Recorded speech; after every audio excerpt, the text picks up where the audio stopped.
I just can't tell if this is in focus or not. Hi everyone, it's Derin here and welcome to my channel. Today's video is probably going to be my last study tips video because if you look at the calendar, it is May, and in my eyes, May marks exam season. And even though personally my first exam is still a month away, I know that so many people have exams in like a week or 2 weeks, and some of my friends who actually do the IB have already done like 6 or 7 exams, which is insane. So I thought there'd be no better time to do this final video, which in my opinion is probably going to be my most important and helpful video that I've done. And if you guys don't know, I actually already have about 6 or 7 different study tips videos, and I've put that all in a playlist down below because, you know, YouTuber. So I made a playlist on my channel and I'll have that link down below where you can access all of them.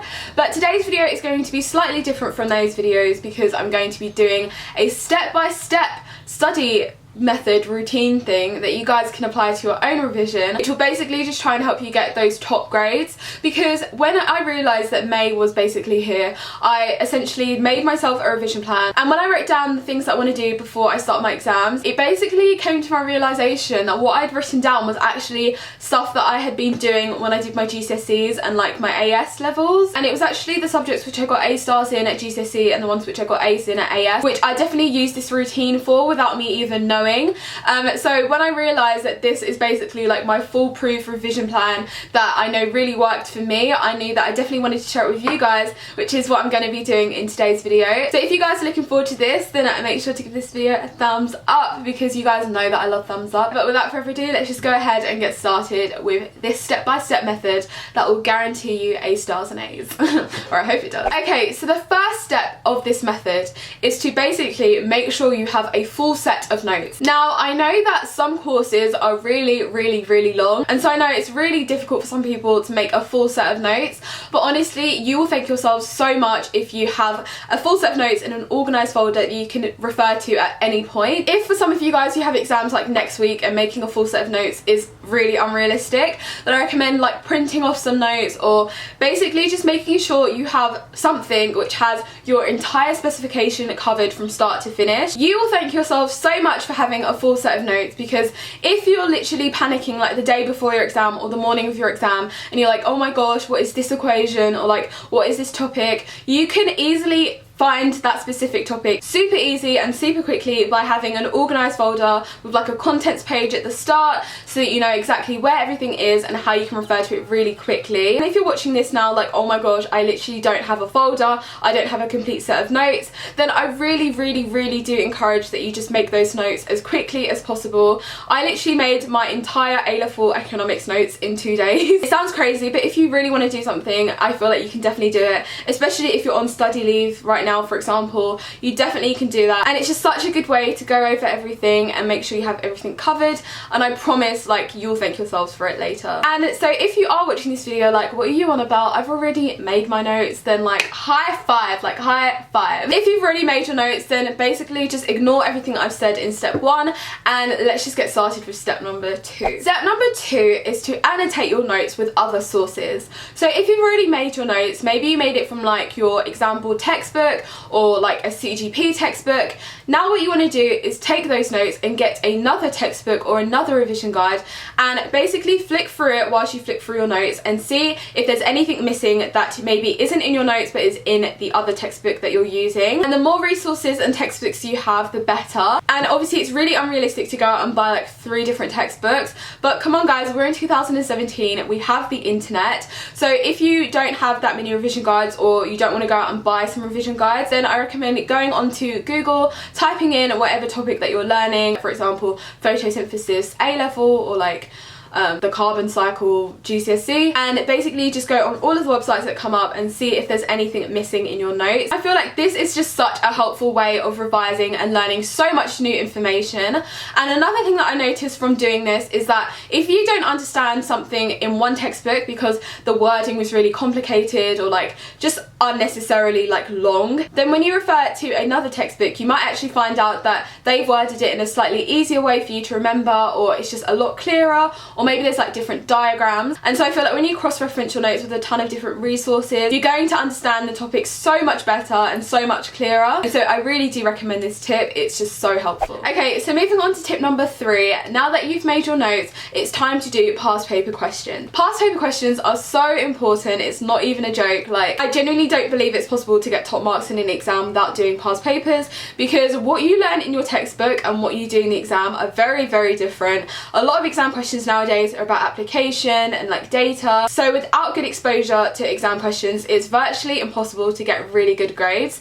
So once you've made your notes, I recommend doing past paper questions, but I don't recommend doing a full past paper from like start to finish. I actually recommend doing questions by topic, which I hope you guys know what I'm talking about. If you go on the internet and type in a topic of your exam board, someone has probably put together like a PDF file of all of the questions of a specific topic that has ever come up in that exam.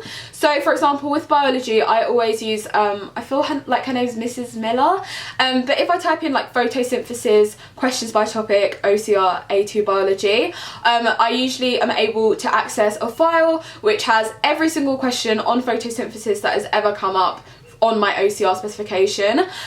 So I really hope that's the case with all of the subjects that you guys do, but that's the case with the subjects that I do, which is so amazing because I'm able to thoroughly cover every single question that has ever come up, and it basically allows you to see what kind of questions come up more often, and it lets you attempt some more difficult questions. Obviously with all of these questions there are mark schemes as well. So what you want to do is basically print off questions by topic for each topic in your exam, and then you want to work through every single one of them so that when you've eventually finished all of the questions by topic, you can just do past papers from start to finish, and you literally should know like the answers to everything because you've attempted them all before. It's such an amazing way of learning, honestly, because when you first finish your notes and you do a past paper, like 9 times out of 10 you're not going to do that well because you're trying to piece together everything, and the past paper is going to test such different parts of the course that may not be engraved in your memory. So when you actually work through exam questions like topic by topic, when you actually get to like the last few days leading up to your exam and you can just do like straight past papers from start to finish,